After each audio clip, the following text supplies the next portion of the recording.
Ẹ jẹ́ ká tẹríba fún àdúrà gẹ́gẹ́ bí ìṣe wa. Ẹ jẹ́ ká forí balẹ̀ fún Ọlọ́run tó ní ayé àti ọ̀run, tó ń jẹ́ èmi ni má ṣe bẹ̀rù. Jehovah, Jésù Kristi, Holy Michael, Ọlọ́run tó ní ayé àti ọ̀run. Ìwọ nìkan ni a fi ògo fún, ta fi ọpẹ́ fún. Olúwa, gba gbogbo ọpẹ́, kó gba gbogbo ìyìn yìí. Máa jọba lọ nínú ayé wa. Fífi tóbi rẹ hàn lọ́jọ́ òní bó ṣe máa ń ṣiṣẹ́ ìyanu rẹ. Kó ṣiṣẹ́ ìwòsàn rẹ nínú ayé wa. Ká lè wá yìn ọ́ lógo. Jésù Olúwa wa. Àmín. Ohun tí Ọlọ́run mú wá síwájú wa lónìí ni wípé mercy, God's mercy. Àánú Ọlọ́run. Àánú kan wà nínú ìtẹ́ ọ̀run. Àánú yẹn ni afẹ́fẹ́ tó ń fẹ́ nínú gbogbo àgbáyé lọ́wọ́lọ́wọ́. Èyí tó jẹ́ kó wà láàyè, tó mú mi wà láàyè yìí. Àánú Ọlọ́run ni. Rántí wípé afẹ́fẹ́ tó ń fẹ́ nínú gbogbo àgbáyé lọ́wọ́lọ́wọ́ báyìí, àwọn kan wọ́n fẹ́ sí àlàáfíà. Èyí ni wọ́n mọ bó ṣe ń dá mọ́. Ìjọba òkùnkùn ti yí padà nínú ayé wọn. Nítorí wípé kí ni wọ́n mẹ́ni tí wọ́n gbàgbọ́, tá ń pè ní Olódùmarè. Wọ́n ti yí padà nínú ayé wọn. Ìwọ, èmi àti rẹ tọ́lọ́run fún lórí ọ̀fẹ́ tó kàyẹ láti fún wa ní afẹ́fẹ́ yìí, ó ta dẹ̀ mí sínú, ó ní àìjọba àlàáfíà ti ọ̀run tó ní wípé ká wá síwájú òun láti máa yìn ní ìgbà gbogbo. Sórí àánú Ọlọ́run bẹ̀rẹ̀ láti ibi ìyìn lógo Ọlọ́run Olódùmarè. Kó tó lè rí àánú ẹ̀ gbà, wá máa yìn ní ìgbà gbogbo. Ipò kí ipò tó bá ti wà, wá máa yìn ní ìgbà gbogbo. Nínú ìyìn yẹn, wá borí ìjọba òkùnkùn. Ọlọ́run ẹ ṣé.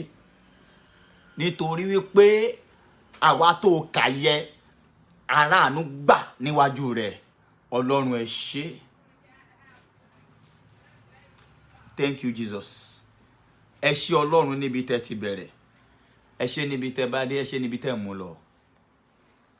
Àánú kan fọhùn nínú ayé Obedi-Odomu. Àánú ńlá ni tó lágbára gidi gan tọ́lọ́run ṣe nínú ayé Obedi-Odomu. Àwọn kan nínú ilé ayé, sórí téèyàn bá ti ráàánú Ọlọ́run gbà, ó lè gbélé ayé o. Nítorí tí Olúwa ni ilẹ̀ àti ẹ̀kún rẹ̀. That is Psalm 24. Tí ò bá ti ní àánú, tí ò bá ti ráàánú Ọlọ́run gbà, èèyàn lè gbélé ayé, èèyàn dẹ̀ ní rógolo.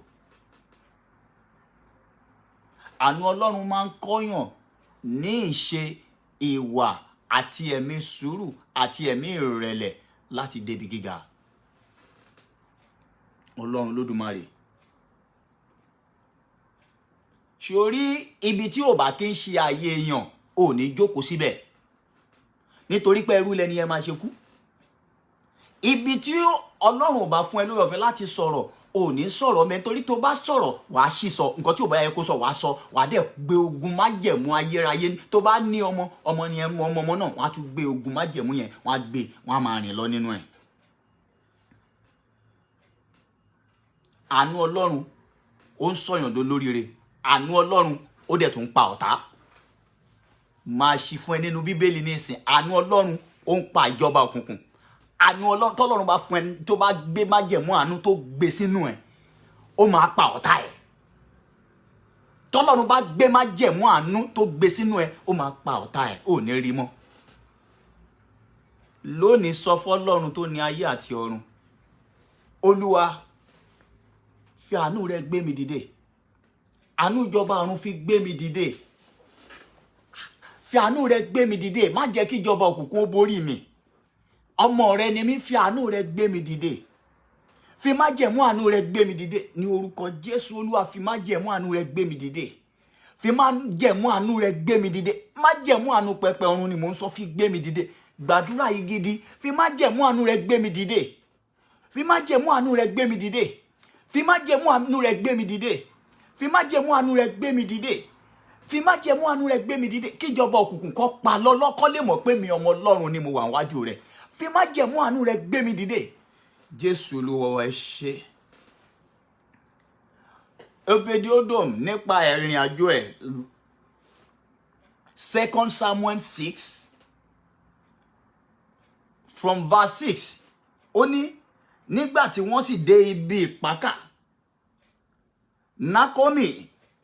Nákónì Úsà sì na ọwọ́ rẹ̀ sí àpótí ẹ̀rí, Ọlọ́run sì dì í mú nítorí tí màálù kọsẹ̀.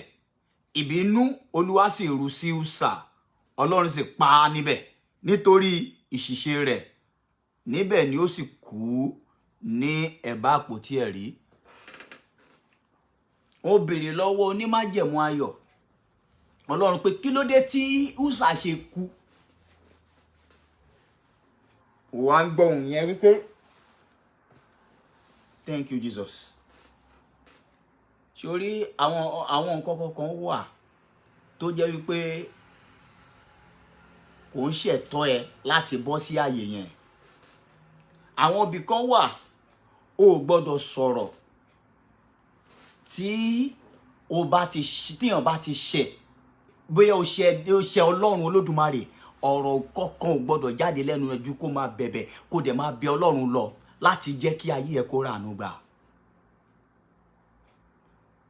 ohun tí Úsà ṣe tọ́lọ́run fi ń yé mi níbi bẹ́ńgbà tó ń ṣàlàyé fún mi ni wípé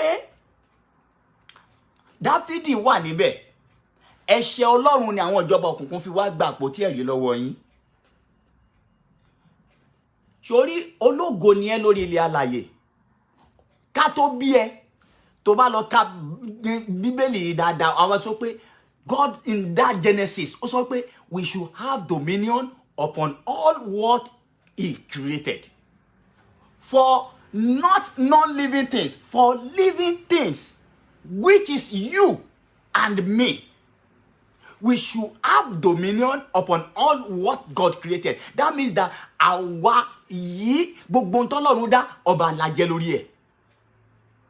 téèyàn bá ti wá jẹ Olódùmarè tàbí ran èèyàn wá di ẹrú.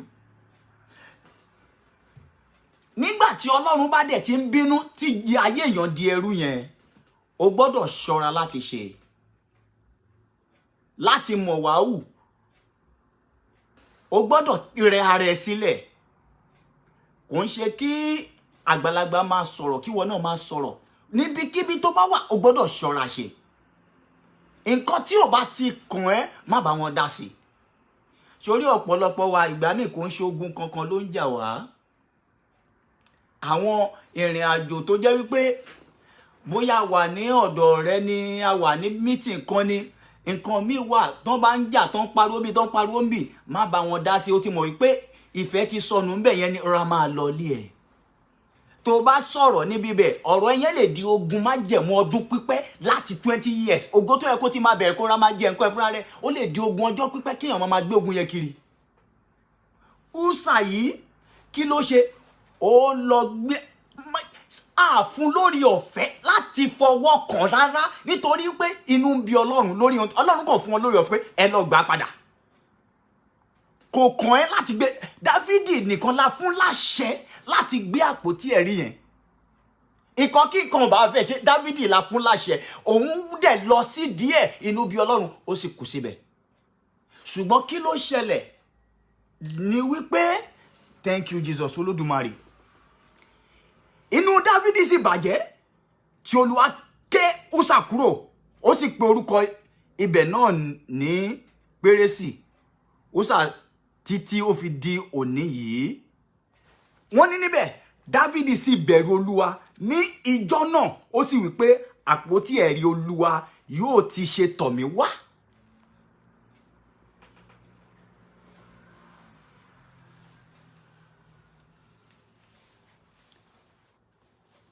Téèyàn bá ti bẹ̀rù Olúwa ó lè ráàánú gbà. Ìgbà yẹn ni Dáfídì ṣẹ̀ṣẹ̀ bẹ̀rù Olúwa. Ìbẹ̀rù Ọlọ́run wá wọnú Dáfídì látọ̀run wá. Sórí gbogbo ayé yìí má bá wọn sọ wípé nǹkan kan ò dáa, ẹ̀sìn kan ò dáa, iṣẹ́ kan ò dáa, èèyàn kan ò dáa. Má bá wọn sọ. Má bá wọn sọ wípé alàgbà kan ò dáa, kò sí nǹkan tó kàn ẹ́. Ìjọba ọ̀run tìẹ nìkan ni kó mójútó. Àgbàlagbà kan ò dáa, kò ṣe iṣẹ́ ìjọsìn dáadáa, pásítọ̀ kan ò dáa, àfáà kan ò dáa, kíní kan ò dáa, bí olórílẹ̀-èdè kan ò dáa, kò sí nǹkan tó kàn ẹ́. Oníkálukú ni yóò ṣírò iṣẹ́ rẹ̀ tó bá tó àkókò. Nítorí wípé ìgbà míì tó bá lọ fi tẹni ẹlẹ́ni tiẹ̀ sílẹ̀ tó lọ ń gbọ́ tẹni ẹlẹ́ni, ìgbà ẹni wàá máa ru májẹ̀mú ogun ìpọ́njú ńlá. Èèyàn pẹ́ lọ́nà ìmúṣẹ ìlérí láti tètè débi ògo ńlá. Dáfídì bá ní ẹja àpótí ẹ̀rí yìí o tó fi lè pa ẹni yìí a lè gbé lọ sí ilé mi.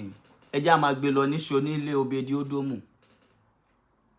Wọ́n ti gbàgbé wípé májẹ̀mú Ọlọ́run fún ògo Ọlọ́run fún ẹ̀wà rẹ̀ kò kúrò fún gbogbo ẹni tó bá bẹ̀rù rẹ̀ tó dẹ̀ gbà á gbọ́ tọkàntọkàn.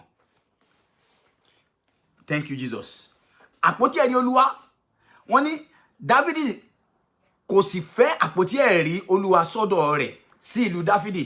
Ṣùgbọ́n Dáfídì sì mú yà sí ilé Obedi-Ódómù ará Gátì. Àpótí ẹ̀rí Olúwa sì gbé ní ilé Obedi-Ódómù ará Gátì ní oṣù 3.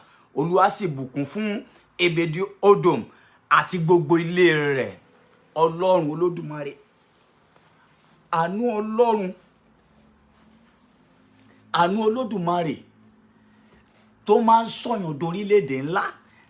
Àánú tó máa ń jẹ́ kéèyàn mọ̀rọ̀ sọ láàrin ẹbí, láàrin ọ̀rẹ́, láàrin ìdílé, láàrin ìjọ, níbikíbi téèyàn bá wà téèyàn ò fi ní ṣìsọ. Ọlọ́run jẹ́ n ráàánú ìgbà. Olúwa jẹ́ n ráàánú ìgbà. Olúwa jẹ́ n ráàánú ìgbà. Olúwa jẹ́ n ráàánú ìgbà. Olúwa jẹ́ n ráàánú ìgbà. Wo àánú téèyàn fi máa ń mọ̀rọ̀ sọ. Àánú Olódùmarè jẹ́ n ráàánú gbà. Gbogbo ohun tí bá ń ṣe láyé jẹ́ n ráàánú gbà.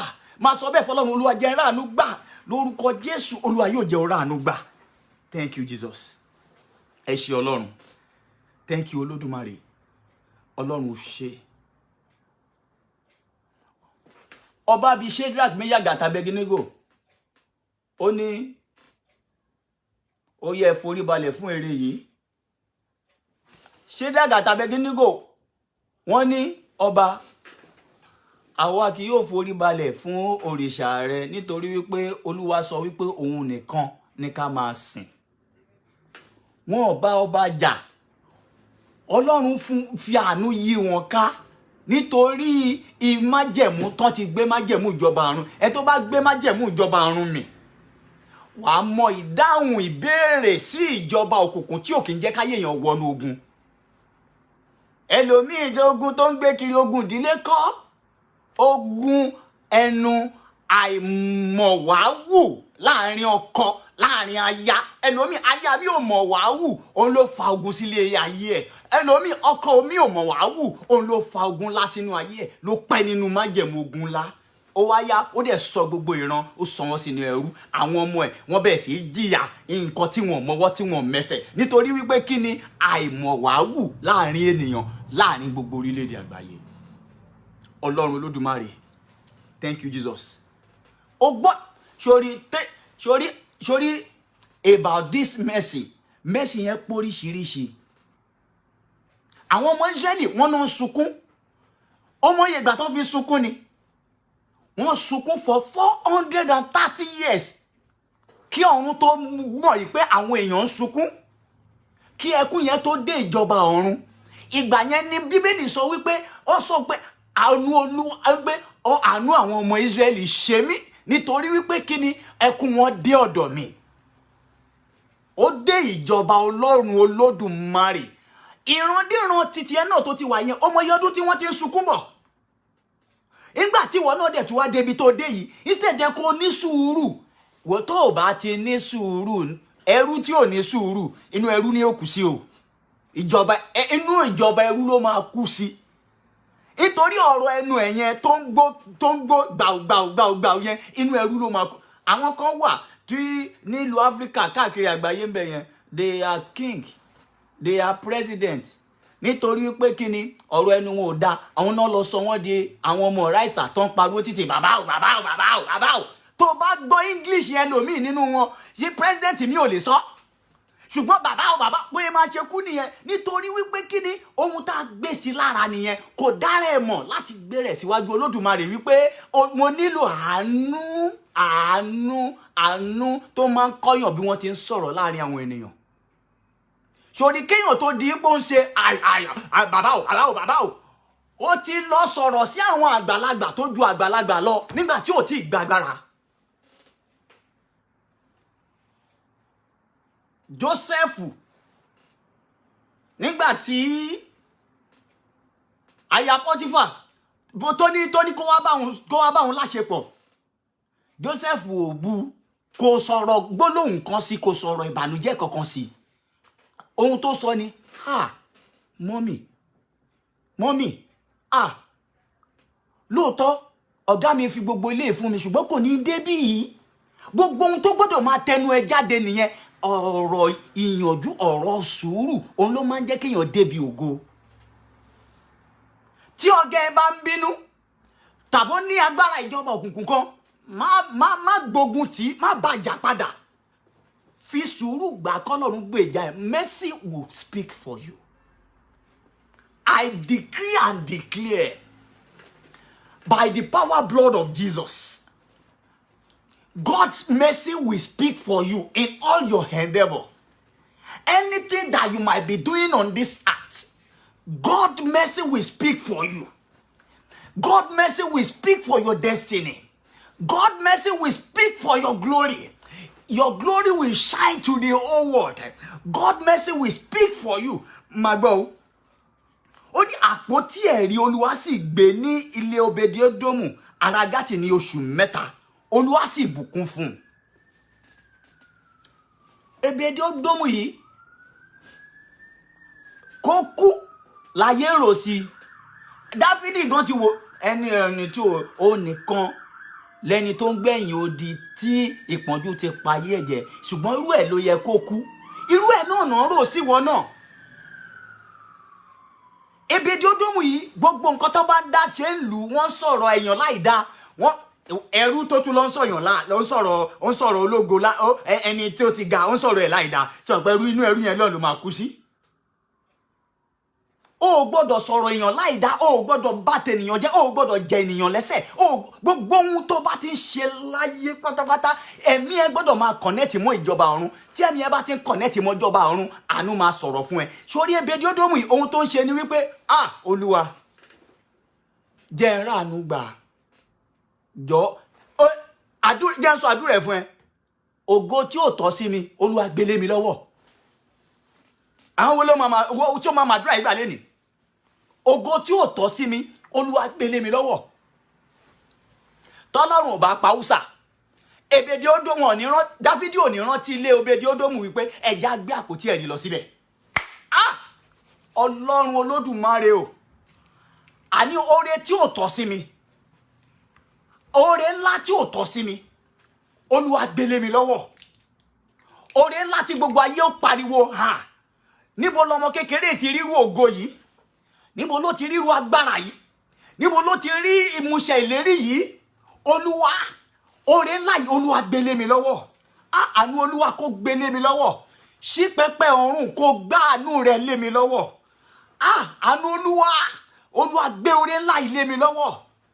Àánú Olúwa gbé oore ńlá yìí lé mi lọ́wọ́. Ọlọ́run gbé oore ńlá yìí lé mi lọ́wọ́. Àánú Olúwa kó sọ̀rọ̀ fún mi. Kó sọ̀rọ̀ lórí iṣẹ́ ìránṣẹ́ mi. Kó sọ̀rọ̀ lórí ògo ayé mi. Ọlọ́run, mo ti ń ṣe ohun tó ní í ṣe.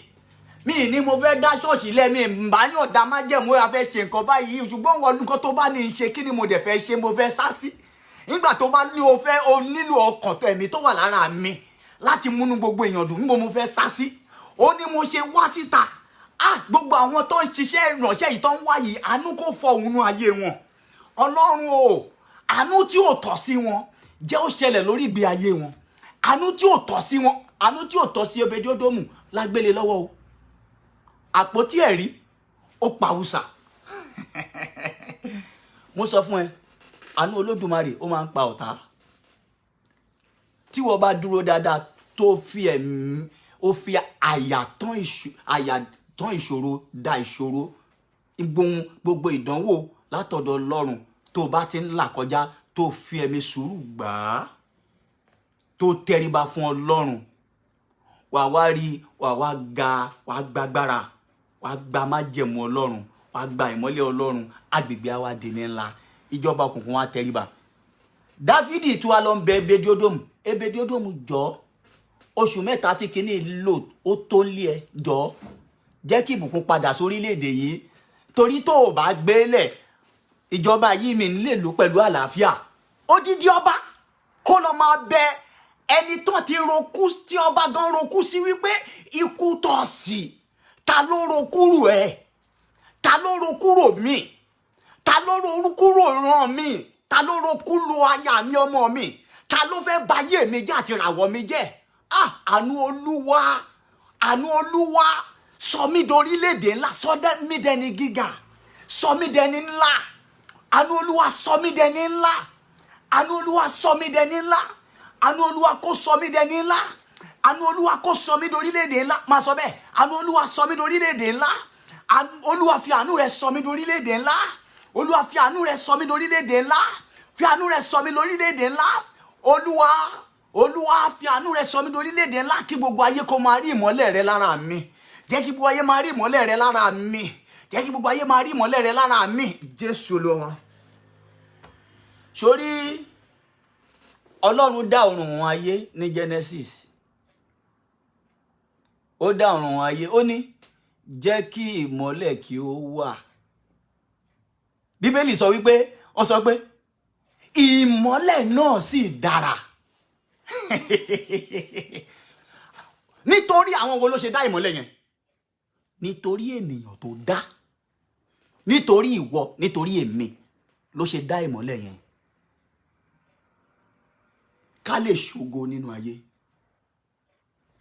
Téèyàn bá ti wá gbọ́ràn sí ìjọba Ọlọ́run lẹ́nu, a wá fi àánú yíyàn ká. Wà wá máa rí, Olúwa wá tan ìmọ́lẹ̀ ọ̀run sí ẹ lára.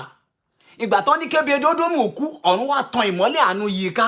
Ìmọ́lẹ̀ ni tó bá ń sọ pé mercy is the light of God to receive the favor of Almighty God, to receive blessing of Almighty God, to receive the abundant blessing of Almighty God, of His kingdom. Onúpè ní mercy. Ẹni tí ò lógo wọn kì í pa o. Ìwọ rí ẹni tó ya wèrè rí tí wọ́n wá tún lọ bá títí pé gágé ọrùn ẹ̀. No, wọ́n ti lò already. Kí ló dé jù kó ti dòrìṣà. Ó ti dòrìṣà. Ó ti dòrìṣà. Ẹni tó ti ya wèrè, kí ló fẹ́ fi ṣe? Ṣùgbọ́n ẹni tí ara ẹ̀ sì ṣe tuntun tó sì ṣe dáadáa, tó go ẹ̀ ṣe dáadáa, wàá rí irú àwọn èèyàn bẹ́ẹ̀ yẹn tí ò bá ṣọ́ra, tí ò bá fi mọ̀rọ̀ sọ láàrin àwọn ènìyàn, òun náà máa gbé ògo ẹ̀, wọ́n á dẹ̀ gbé mi. Ìjọba òkùnkùn wá gbé ògo ẹ̀ mi. Ọlọ́run Olódùmarè. ní gbogbo ìgbé ayé mi lórí ilẹ̀ alààyè jẹ́ káàánú ó máa sọ̀rọ̀. Gbogbo nǹkan tí bá ti ṣe láyé jẹ́ káàánú rẹ̀ ó máa sọ̀rọ̀ ńbẹ̀. Ọlọ́run o, ní gbogbo ìgbésẹ̀ mi láyé jẹ́ káàánú rẹ̀ ó máa sọ̀rọ̀. Máa sọ bẹ́ẹ̀ fọlọ́run o. Bọ́n ṣe ní iṣẹ́ ìránṣẹ́ ilé ní nìyẹn. Olúwa, gbogbo ohun tí bá ti ṣe láyé jẹ́ káàánú rẹ̀ ó máa sọ̀rọ̀ ńbẹ̀.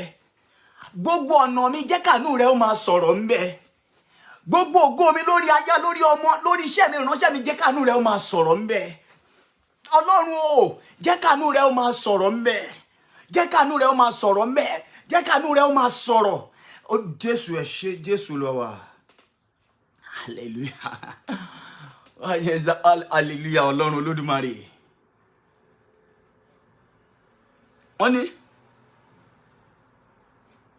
nígbà tí Dáfídì gba àpótí ẹ̀rí, máa gbọ́ ní verse 14, ó ní Dáfídì sì fi gbogbo agbára rẹ̀ jó níwájú Olúwa. Dáfídì sì wọ ẹfọ́dù ọ̀gbọ̀, aṣọ ògo tuntun, aṣọ àdúrà ògo tuntun. Ó bẹ̀rẹ̀ sí ní jó níwájú Olódùmarè wípé ó ṣe mí lóore ńlá, tó jẹ́ kí n ráàánú gbà, tó jẹ́ kí tí Ebedi-Ódómù tó jẹ́ ó ṣàánú mi. Ẹni tó mọ̀ ní o, tó mọ̀ rí, dèní gbogbo àgbáyé ló mọ Ebedi-Ódómù. Lẹ́yìn ìgbà tí Ebedi-Ódómù kú, wọ́n sì forúkọ Ebedi-Ódómù gbàdúrà. Ebedi-Ódómù tí Dáfídì ò mọ̀ nígbà kan rí tẹ́lẹ̀tẹ́lẹ̀. Ebedi-Ódómù, anytime tí Ebedi-Ódómù bá fẹ́ wọ ààfin ọba ò ní bá jiyàn láíláí. Ọba máa sọ pé ṣé Ebedi-Ódómù ló ń bọ̀, ó yá ẹjẹ́ wọlé, nítorí wípé kí ni àpótí ẹ̀rí tó gbà yẹn tó gbé padà fún un. Ebedi-Ódómù wá ní àṣẹ, the key to the palace. God can give you the key to the palace anywhere that you might be on this earth. God can give you the key to the palace to anywhere. Ó máa ṣílẹ̀kùn yẹn fún ẹ gbogbo ibikíbi tó bá ń lọ, gbogbo ibikíbi tó bá dúró sí. Olúwa lè fún ẹ kìkì wípé gbọ́ràn sí ìrìn àjò ìjọba Ọlọ́run. Ìṣòro tó ń là kọjá yẹn ó ti borí. Kìkì kò ní ẹ̀mí ìrẹ̀lẹ̀, nǹkan tó nílò nìyẹn. Ẹ̀mí ìfaradà, ẹ̀mí ìsùúrù àti ẹ̀mí ìpamọ́ra. Wọn ní ṣíbélì púpọ̀ fún ẹ lénìí. Ohun tó nìkan ní sọ fún ẹ ní ẹ̀mí ìsùúrù, ẹ̀mí ìpamọ́ra, ẹ̀mí ìrẹ̀lẹ̀.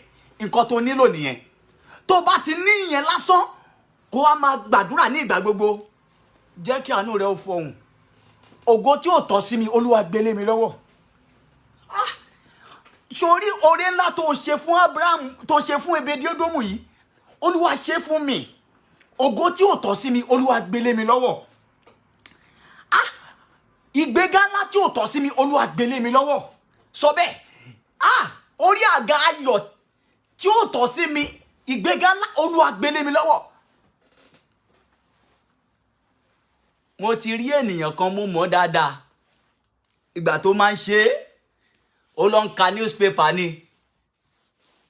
Ibi tó ti ń ṣe meeting náà ti ń sọ wípé ayé gọ́vnà tọ́ sí lágbájá yìí náà. Ẹ jẹ́ òun náà lọ jọba. Ẹ jẹ́ kó newspaper ló máa ń kà, kò rí owó jẹun gan dépò pa àwọn ọmọ ẹ̀ máa jẹun. Newspaper ọ̀fẹ́ ló máa lọ ń kà. Ó máa lọ ń kà àwọn tí mo mọ̀, àwọn kan mọ̀ nǹkan tí mo ń sọ yìí. Newspaper ọ̀fẹ́ mo mọ̀ dáadáa. Newspaper ọ̀fẹ́ ló máa lọ ń kà. A máa lọ máa wo newspaper yẹn, a máa wò ní kọ̀ọ̀kan. Níbi bẹ̀ ló máa dúró sí, a máa ka oríṣiríṣi politician. Ó dẹ̀ ń ṣe politician, ó ń ṣerú mbẹ̀. Ìgbà tó ní pé ẹni tí jìyà òṣèlú ó ti pẹ́, ẹ jẹ́ kó náà lọ dán kíní ìwò àìpò ọba yẹn. Ògo tí ò tọ́ sí, tí ò expect, a dẹ̀ gbélé lọ́wọ́, lóun náà di ní ńlá. Ìrandíran ẹ̀ ó fi ògo yẹn lẹ̀ fáwọn ọmọ bẹ̀ sí jẹ. Ọlọ́run má jẹ̀mú o. Àga ayọ̀ tí ò tọ́ sí mi, tí mi lérò pé mo lè débẹ̀ láàrin ọdún 50 years sí ìsìn àbí 10 years. Ọlọ́run fún àánú rẹ̀ mú mi débẹ̀ lónìí. Gbé mi jókòó níbẹ̀. Àga ayọ̀ tí ò tọ́ sí mi, Olúwa gbé mi jókòó níbẹ̀. Sórí yé alásàràdà, orí Ebedi-Ódómù náà ní kí n sọ̀rọ̀ ń pa ẹ̀ fún ẹ lónìí. Sórí orí ọ̀fẹ́ àdúrà yìí wọn ò ní pẹ́ púpọ̀. Ṣùgbọ́n fún àwọn tó mọ kìkì wípé this is light, òun ló máa jẹ orí ọ̀fẹ́ òní. Sórí mo gbàdúrà fún ènìyàn kan, ó wá bá mi, mo wá ń sọ prophecy nǹkan tí mo rí, mo ń ṣàlàyé fún. Mo rí nǹkan báyìí pa, mo rí nǹkan báyìí, mo rí nǹkan. Ó ní ṣé pé nǹkan bẹ́ẹ̀ yẹn ń ṣe òun mọ́, kò yé nǹkan tí mò ń sọ yẹn kò yé. Ìgbà tó délé ejò lọ bá lójú ràn, wọ́n fẹ́ ṣàjẹ́. Bó ṣe fẹ́ ṣàjẹ́ ló náà wá bàjá lọ́jọ́ jà lójú ràn. Ló bá pè mí lọ́jọ́ kejì, ó ní pastor, nǹkan tẹ́ sọ òótọ́ ni, nǹkan báyìí ṣẹlẹ̀ sí mi mọ́jú mo bá jà. Mo sọ fún àbí mi sọ fún ẹ. Àwọn kan wà tó ń ṣọ́ ẹ tó ṣọ́ wọn tó mọ̀. Tó bá ti lógo ìjọba òkùnkùn máa tẹ̀lé ẹ kiri. Àfi tó bá ní lókù. Wo ni àjò tí Joseph là kọjá. Àwọn ẹbí ẹ̀ wọ́n kọ́kọ́ bẹ̀rẹ̀. Wọ́n ní bí kulé ò pa ni tòde ò lè pa ni. Nígbà tó tún dé àkókò kan, gbogbo bí tó bá dẹ̀ tí ń dé ni wàá máa la ìdánwò Ọlọ́run yẹn kọjá kó tó lè jókòó lórí àga tí ò tọ́ sí ẹ yẹn. Kó tó lè jókòó ńbẹ̀, wàá máa la àwọn ìdánwò yẹn kọjá. Gbogbo nǹkan tó ń là kọjá yẹn ìdánwò Olódùmarè ni, ọ̀kìkí wípé tẹríba fún Ọlọ́run. Gbogbo ibikíbi tó bá ti dé, mọ bó ti ń sọ̀rọ̀, kó ẹnu ara ẹ ní ìjánu. Má máa sọ̀rọ̀ gbàùgbàù. Ológo kì í pariwo, ológo kì í jà, ológo kì í bínú, ológo kì í sọ̀rọ̀ ọ̀rọ̀ ìbàjẹ́, ọ̀rọ̀ ṣá. Ológo máa ní ẹ̀mí ìrẹ̀lẹ̀, ẹ̀mí ìtẹríba, ẹ̀mí sùúrù. Mọ́mì, ẹ gbé báàgì yín wá. Dádì, ẹ gbé báàgì yín wá. Dádì, ẹ jẹ́ kí n bá yín tí mọ́tò yẹn. Dádì, ẹ jẹ́ kí n bá yín gbé nǹkan báyìí. Wàá rí ibẹ̀ ni wàá ti rí ìrànlọ́wọ́. Ibi tó lérò tí nǹkan bá ti rokú sí ẹ, òun ló máa kú o. Nítorí wípé kí ni o lówó tó lè fi ṣàánú yẹn, ṣùgbọ́n òun fi ara ṣe. Kò ṣe wípé kò máa rí nǹkan lọ́rùn, kò máa ní kí ló kọ̀ ẹ́ ṣe kò máa ní pásítọ̀ yẹn kò kí ń ṣe pásítọ̀ Ọlọ́run, ṣé ta ló ní kẹ́ ẹ dáwó síbẹ̀, kí ló kọ̀ ẹ́? Ṣé wọ́n ló ń pín ìjọba ọ̀run ni? Èmi àti ẹ kọ́ là ń pín ìjọba ọ̀run, tí ẹni kò fèsì tó o bá lọ sọ jáde fún o mọ nǹkan o mọ àwọn màlẹ́kà tó ń tẹ̀lé. Tó bá jẹ́ wípé ìmọ́lẹ̀ dẹ̀ wà lára mi o pásítọ̀ yẹn kọ́, àwọn màlẹ́kà yẹn náà máa bẹ̀ sí kó ẹgbàbù ẹ, ó dẹ̀ wà ní ìpọ́njú òun béèrè àánú ò ní ṣẹlẹ̀. Kí làwọn ọmọ Ísírẹ́lì ṣe? Àánú ti ṣiṣẹ́ fún wọn already o 430 years. Wo mo máa parí program ilé ni wọ́n ní pẹ́ púpọ̀ kó gbọ́. Wọ́n ní pẹ́ púpọ̀. Jésù Ọlọ́run ẹ ṣé. Àánú ti ṣiṣẹ́ fún wọn already tẹ́lẹ̀tẹ́lẹ̀. Àwọn ọmọ Ísírẹ́lì, àánú ti fọhùn fún wọn. Tí ìgbà tó ń lọ nínú aginjù yẹn, Ọlọ́run ń bọ́ wọn. Gbogbo oúnjẹ tó kó jáde láti ilẹ̀ Ísírẹ́lì, wọ́n bẹ̀rẹ̀ sí ní jẹ, wọ́n jẹ tán. Ó tún yá Ọlọ́run fi mánà bọ́ wọn. Ìgbà tí òsó ń jẹ mọ́, wọ́n bẹ̀rẹ̀ sí ní kùn, wọ́n bẹ̀rẹ̀ sí ní sọ̀rọ̀, wọn ò ní iná tàjẹ́dẹ́ta, wọn ò ní ẹ̀mí ìpamọ́ra, ẹ̀mí sùúrù, wọn ò ní àyà ìfàyà àìdá ìṣòro. Tó o bá ti lè fàyà tán ìṣòro kó dá ìṣòro nínú ipòkípò tó bá wà pé Olúwa tí wọ́n ní Ọlọ́run tó ní ayé àti ọ̀run, wípé màá bọ́ nínú ìrìn àjò yìí, mo dẹ̀ ti bọ́ nínú ìrìn àjò yìí, wípé mo lọ sínú májẹ̀mú ayọ̀ ni. Tó o bá ti ní àdúrà positive nínú ipòkípò tó bá wà, inú ibẹ̀ lèèyàn máa kú sí o. Orí ni èpè àtọ̀run jáde wá nígbà tó bẹ̀rẹ̀ sí ní kùn sólódùmarè. Àánú Olúwa ká yẹn, ó ká kúrò lórí àwọn yẹn, ó ká kúrò lórí wọn pé aláìmoore, ẹ gbàgbé gbogbo ore tí mo ṣe. Mo pa Fáráò nítorí tiyín, mo pa àwọn ọmọ ogun Fáráò nítorí tiyín. Ẹ̀yin wá kọjá nínú òkun tí ò ṣẹlẹ̀ rí, ẹ kọjá níbẹ̀ lásán kọ́ o, àánú ni o, àánú lẹ fi kọjá o. Wo yọ ọdún orí ẹ níbi tó dá dúró dé, àánú ló fi rin gbogbo ọdún yẹn jà. Gbogbo ọjọ́ kọ̀ọ̀kan tó rìn láyé, nítorí ògo tó wà lára ẹ̀ náà fẹ́ pa ẹ́, kò sí nǹkan míì. Nítorí ẹ̀nà sórí ìṣòro yẹn bó ṣe ń ga lọ́kọ̀ ẹ̀ tó ń ga báyìí, wọ́n fẹ́ pa ẹ́ ni. Ṣùgbọ́n nílò kinní kan, ẹ̀mí ìtẹríba, ẹ̀mí sùúrù, ẹ̀mí ìrẹ̀lẹ̀. Má ṣì sọ níwájú Olódùmarè, nítorí ohun tó bá ti sọ tó bá bọ́ sínú afẹ́fẹ́, Olódùmarè gbọ́. Etí méjì tó kárí gbogbo àgbáyé ni. Hallelujah. Ó yẹ kó máa yin Ọlọ́run bẹ́ẹ̀ yẹn, nítorí pé ìdè ti já, ó ti délé ayọ̀. Ọlọ́run o, omi tí mo gbé wálé ní sọ bẹ́ẹ̀. Olúwa jẹ́ kí àánú rẹ kó fọhùn bẹ́ẹ̀. Olúwa fi ọwọ́ májẹ̀mú àánú rẹ sí. omi tí mo gbé wálé ní tọwọ́ májẹ̀mú àánú rẹ bọ̀. Yọtọlọ, thank you Jesus. Psalm 118 ni wípé ọwọ́ ọ̀tún Olúwa ni agbéga, ọwọ́ ọ̀tún Olúwa ń ṣe agbára. Sórí àwọn tó bá ti wà ní ọ̀nà ìjọba ọ̀run Olódùmarè, wọ́n máa wà ní ọwọ́ ọ̀tún Olódùmarè tí agbéga, tí ń ṣe agbára. Òun ló máa mú ẹ lára dá, òun ló máa mú ẹ lára dá. Sórí nǹkan tá à ń ṣe yìí, tó o bá gbọ́ràn sí ìjọba ọ̀run, Ọlọ́run máa lò ẹ́, òkú á jí dìde, arọ arìn, àdìtì agbọ́ràn, aláìsàn aríwòsàn. Bó ṣe ń ṣe àprógámù yẹn tí wọ́n ń wò ó, tí wọ́n ń kọ́nẹ́tì mọ́ ìjọba ọ̀run, wàá rí ọ̀pọ̀lọpọ̀ orílẹ̀-èdè wọ́n máa rí ìwòsàn látara rẹ̀. Gbogbo ọ̀pọ̀ ènìyàn wọ́n máa rí ìwòsàn. Àwa kọ́ là ń ṣe, Jésù ló ń tọwọ́ bọ̀ wọ́n lára o. Jésù ni, ó ní olómi àánú, ó ní olómi ìyè. Thank you Jesus. Sátánì sọ fún Jésù, ó ní wò ó máa fún ẹ ní gbogbo ìjọba ayé yìí, gbogbo ẹ̀ pátápátá ni màá gbélé ẹ lọ́wọ́, máa fún ẹ ní gbogbo ẹ̀ pátápátá, ìwọ forí balẹ̀ fún mi, owó rèé mo yẹ kó máa ná. Ó ní Jésù ní no. Jésù kò tí ì gba májẹ̀mú kọ́kọ́rọ́ àánú yẹn tá ń pè ní agbára ẹ̀mí mímọ́ tó fẹ́ fi rìnrìn àjò yẹn, kò tí ì gbàgbà yẹn. Àdánwò nígbà yẹn, ìdánwò yẹn nìwọ náà ń là kọjá tó fi wà nínú ìrìn àjò tó ń rìn yìí, ó ló ń là kọjá. Ṣùgbọ́n Jésù borí ìjọba òkùnkùn yẹn, nínú ẹ̀ ó tẹríba, kò bá Sátánì jà, kò bá jà. Ìwọ tó máa lọ ń jà nílé Ọlọ́run, ìwọ tó máa lọ ń jà nílé ẹbí, ìwọ tó máa lọ ń jà nílé ọ̀rẹ́, ìwọ tó máa lọ ń jà, wàá rí èpè máa gorí èpè sí. Àánú ò lò fọ́ òun, àánú ò ní ṣẹlẹ̀. Ìwọ ló ń fa ìfàsẹ́yìn dé bá ìrìn àjò rẹ. Wo Obedi-Edomu yìí, ohun tó ṣe yìí, ó dẹ̀ jókòó ẹ̀ jẹ́jẹ́. Ìgbà tó gbé àpótí ẹ̀rí délé Obedi-Edomu tó gbé délé ẹ̀, Obedi-Edomu mọ̀ wípé ó ti pa èèyàn kan o. Ṣùgbọ́n Obedi-Edomu kò bá wọn jà wípé ńgbà tẹ́ mọ̀ pápótí ẹ̀rí pa lágbájá, wá ìtẹ́ tó wá gbé then kó pa èmi náà rí. Kò bá wọn jà. Ohun májẹ̀mú tó bẹ̀rẹ̀ sí ní sọ wípé sọ ikú di ìyè o, sọ ikú dògo ńlá o, tí gbogbo ayé yóò wá máa tara mi yàn lógo.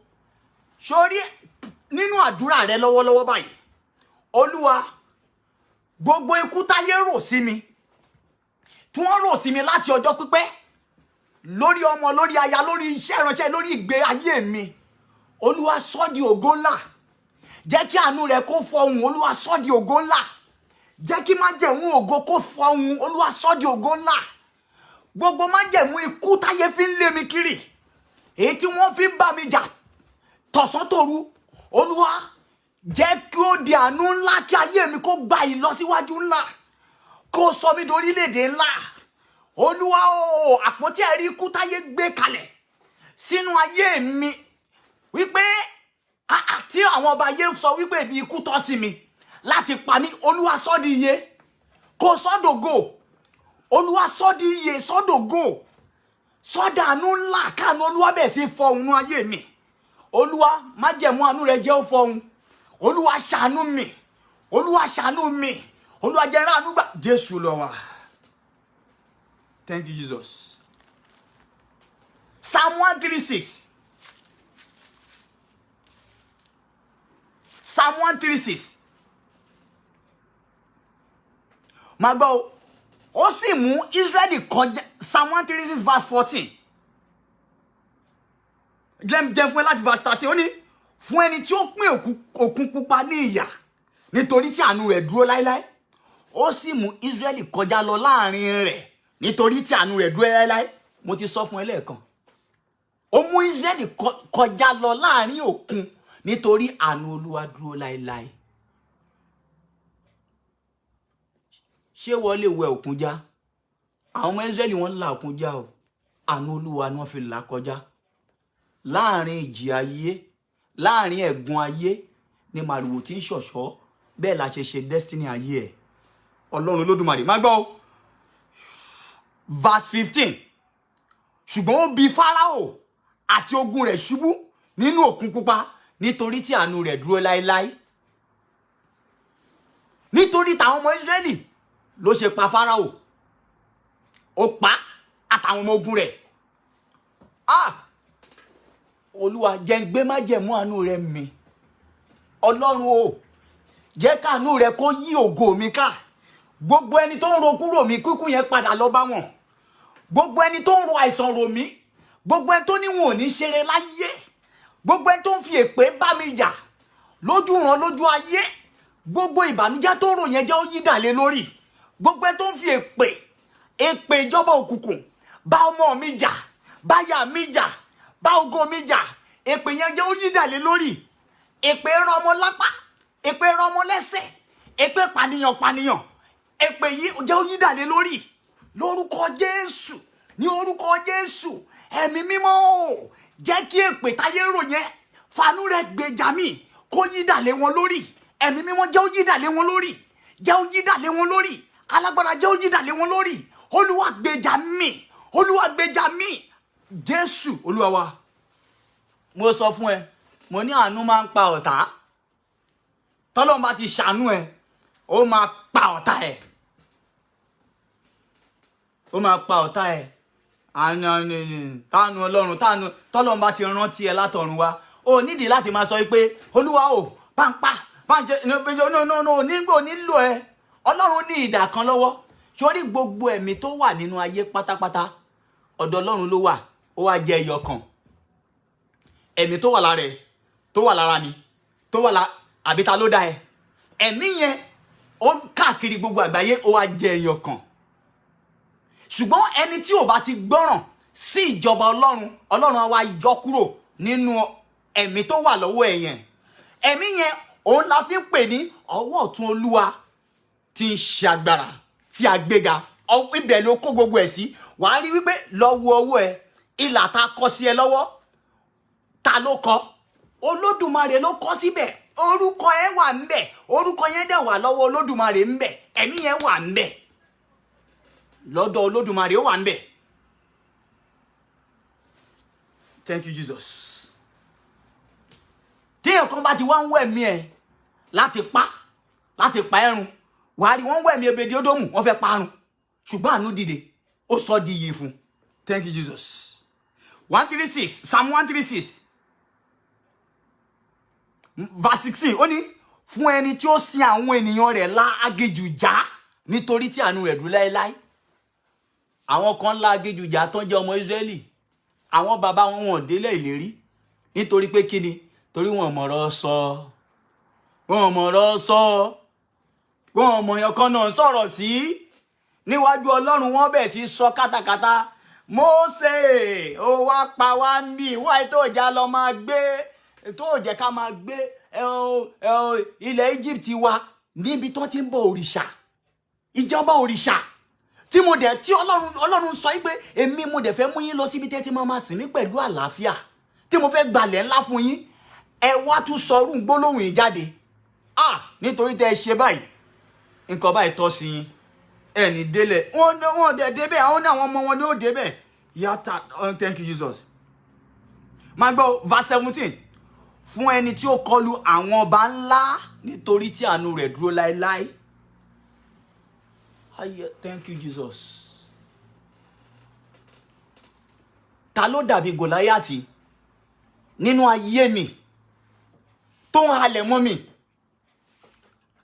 Ìjọba òkùnkùn ló dàbí Fáráò tó yọ ayé mi lẹ́nu tọmọtọmọ táyátáyá. Ọlọ́run àánú Olúwa fọ́hùn gbèjà mi. Àánú Olúwa fọ́hùn lónìí gbèjà mi. Àánú Olúwa fọ́hùn gbèjà mi. Má sọ bẹ́ẹ̀, àánú Olúwa fọ́hùn gbèjà mi. Àánú Olúwa fọ́hùn gbèjà mi. Àánú Olúwa sọ̀kalẹ̀ gbèjà mi. Àánú Olúwa fọ́hùn gbèjà mi.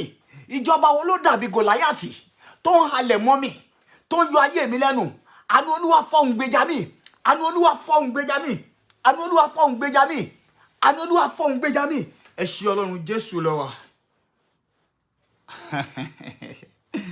Thank you Jesus. Tó bá lọ ka verse 23, ó ní ẹni tí ó rántí wa ní ipò ìrẹ̀lẹ̀ wa nítorí tí àánú rẹ̀ dúró láì. Ṣé wọn pé mo ti sọ fún ẹ?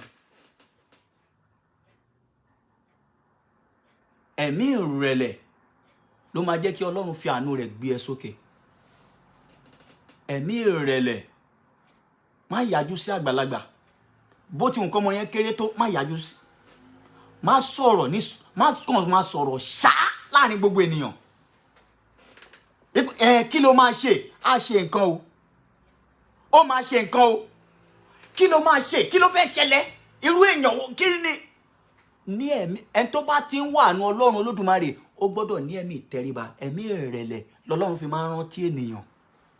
Tó bá ti gbàdúrà dé certain stage kan, wà wá tó wórẹ́ wò, ṣé òun kó ẹnu ara ẹ̀ ní ìjánu ní gbogbo ibìdè.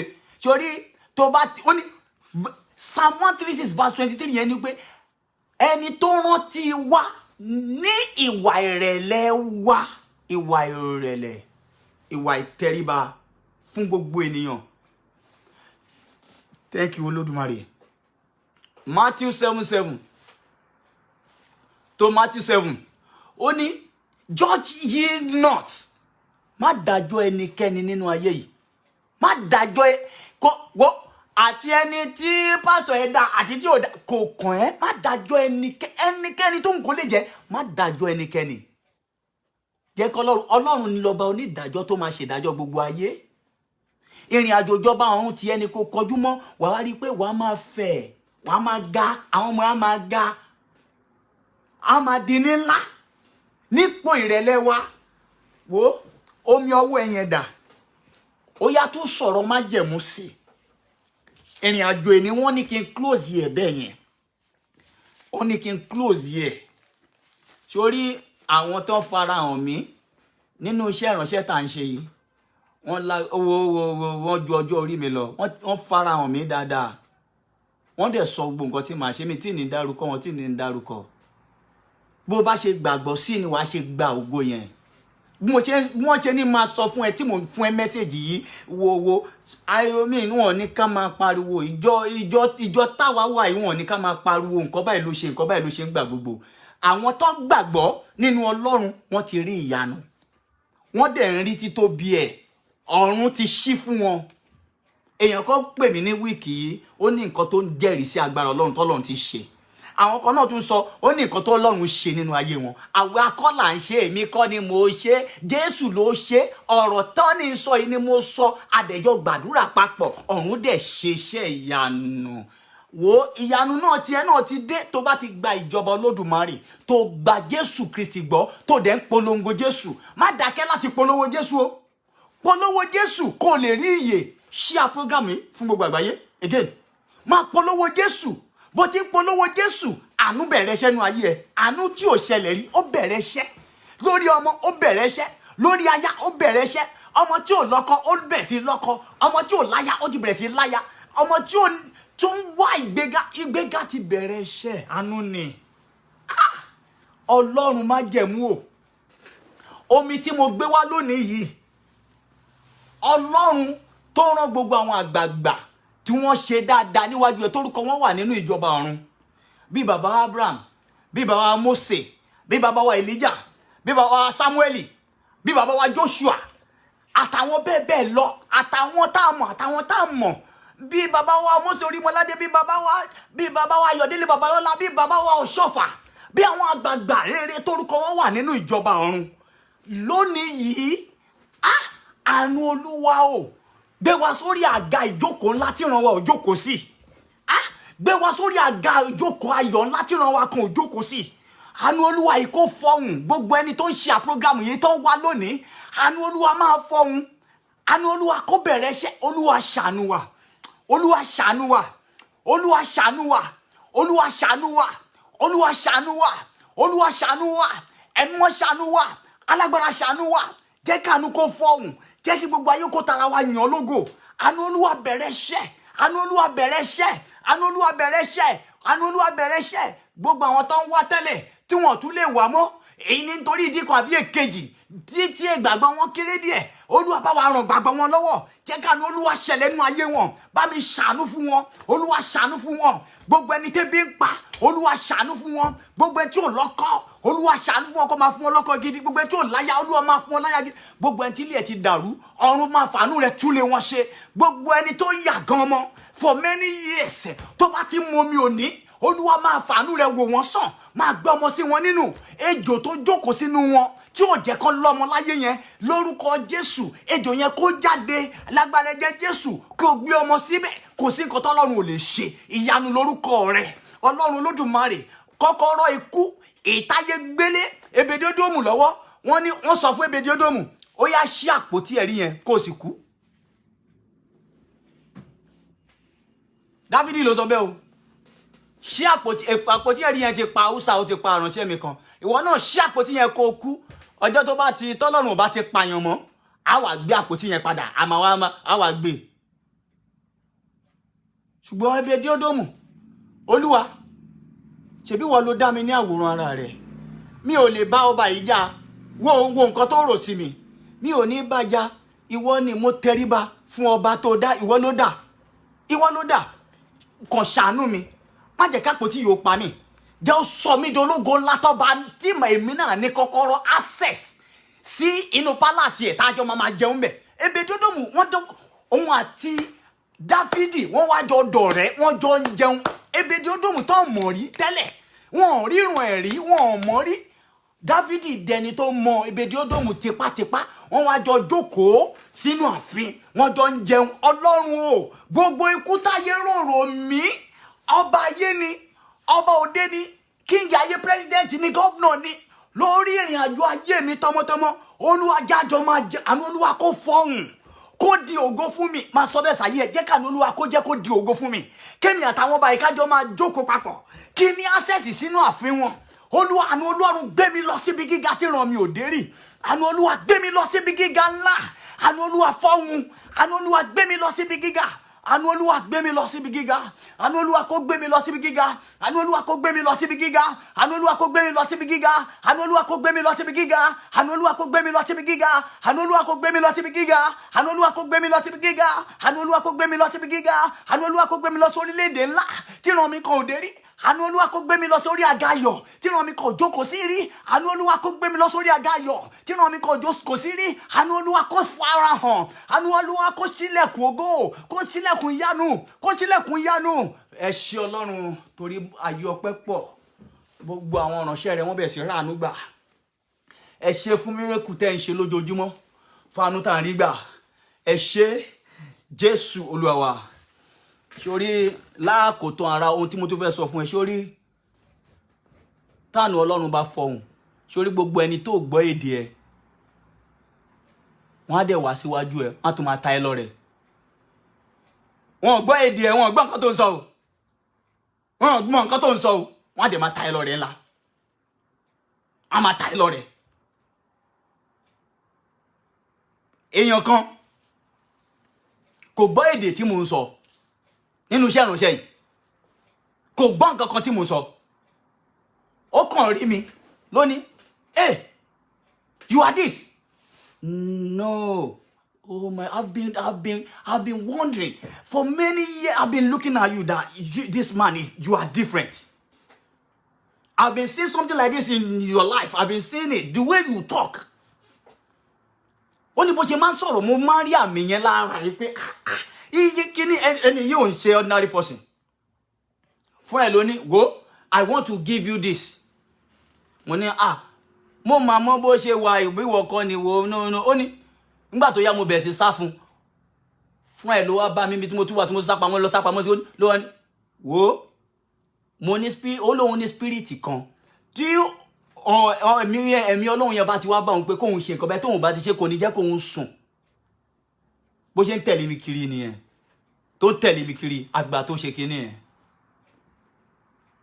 ó ní àwọn ọba Tásísì àti ti Ẹrúkúsù wọn ò sì mú ọrẹ wá tàbí Ọlọ́run bá ti yí ẹ̀ka ohun tó nílò nìyẹn fún gbogbo ọ̀sẹ̀ yìí máa bẹ̀bẹ̀ fún àánú má gbàdúrà ṣẹ́gun o má gbàdúrà ṣẹ́gun kankan o Ọlọ́run ló ń ṣẹ́gun fún ni Ọlọ́run ló ń mú ni láradá Ọlọ́run ló ń ṣe ohun tuntun ọ̀rọ̀ ẹ ti dayọ̀ kú oríire ọjọ́ òní mú omi yẹn fún àwọn ọmọ ẹ mu fi orúkọ wọn sínú Bíbélì máa gbàdúrà sí ọ̀rọ̀ ẹ ti dayọ̀ kú oríire Jésù Olúwa wa ẹ ṣé mọ́mì mi àti dádì mi fún gbà gbogbo tí àjọ máa ń gbàdúrà yìí fún orílẹ̀-èdè fún gbogbo àgbáyé ẹ ṣé ìgbà ọpẹ́ yẹn á máa pọ̀ sí ní lójoojúmọ́ ẹ jẹ́ á máa kí hallelujah láti yan Ọlọ́run Olódùmarè fúre àti iṣẹ́ ìyanu tó tún ṣe lénìí.